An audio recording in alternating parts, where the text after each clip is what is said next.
प्रशासन की कार्रवाई वंतरा रिजॉर्ट पे हुई है। प्रशासन ने बुलडोज़र से इसको गिराया है और आप देखिए किस तरह से ये पूरा भवन है इसको गिराया गया है। पौड़ी के ज़िलाधिकारी और कप्तान भी यहाँ पहुँचे हैं। देखिए ज़िलाधिकारी विजय जोगदंडे यहाँ पहुँचे हुए हैं, डीएम साहब यहाँ पर मौजूद हैं। सर, इस पर क्या कार्रवाई आप लोगों ने अब तक की है? और क्योंकि प्रशासन बुलडोज़र लेके भी पहुँचा है, अभी इसको पूरा गिराने वाले हैं, क्या कुछ है सर? अभी जो घटनाक्रम हुआ है उसमें जो मृतक अंकिता है, इनका शव प्राप्त हो गया है।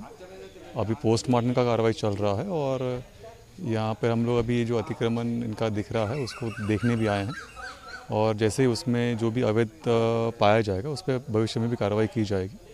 वर्तमान में इसको हम लोग जो अभी सील कर रहे हैं और उसके बाद में क्योंकि विवेचना जारी है, विवेचना के उपरांत उस पर कार्रवाई की जाए। सर, 18 सितंबर को उनके परिजनों का कहना है कि हम पटवारी के पास, रेवेन्यू पुलिस के पास पहुंचे थे, तो 18 से आपको नहीं लगता है कि अगर ये कार्रवाई त्वरित की गई होती तो शायद मजबूत होती, परिणाम कुछ और निकलता?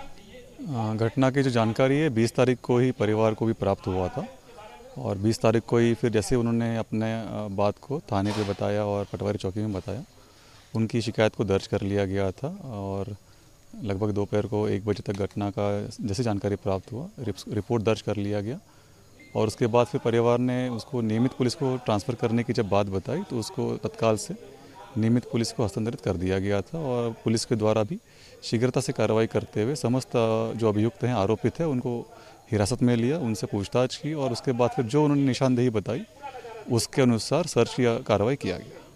सर, रिजॉर्ट में क्या कुछ आप लोगों ने पाया है? ये इलीगल था, परमिशन थी, नहीं? अभी सारी बातों की जांच की जा रही है क्योंकि अभी हम लोग जो पोस्टमार्टम की गतिविधि है उस पर ध्यान बनाए हुए हैं और परिवार से लगातार संपर्क में है और परिवार को आश्वस्त किया है कि उनके जो अपेक्षा है उसके अनुसार निष्पक्षता से जांच की जाएगी, शीघ्रता से जांच की जाएगी और सभी आरोपियों को कोर्ट के सामने प्रस्तुत किया जाएगा। न्यायालय के प्रक्रिया के अनुसार कार्रवाई की जाएगी। जिलाधिकारी पौड़ी का कहना है कि इस बिल्डिंग को अब सील किया जा रहा है। ये जो रिजॉर्ट है इसको प्रशासन सील कर रहा है, आगे की कार्रवाई भी इस पर की जाएगी। एसएसपी पौड़ी भी मेरे साथ हैं। सर, क्या कुछ अब तक कार्रवाई है और इन आरोपियों ने क्या कुछ बताया है?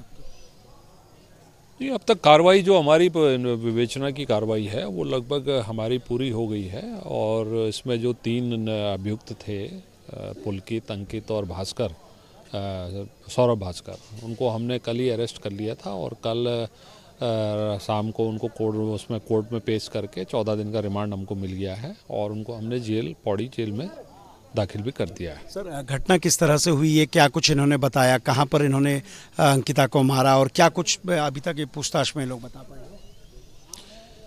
देखिए, बहुत विस्तृत तो मैं आपको नहीं बता पाऊँगा क्योंकि विवेचना का पार्ट है, लेकिन इनका जो कहना है वो यही था कि हम चीला नहर के किनारे बैठे थे और हमारा किसी बात पे झगड़ा हुआ और उसी गुस्से में जो है पुलकित ने जो है उसको धक्का दिया, ये उसका कहना है।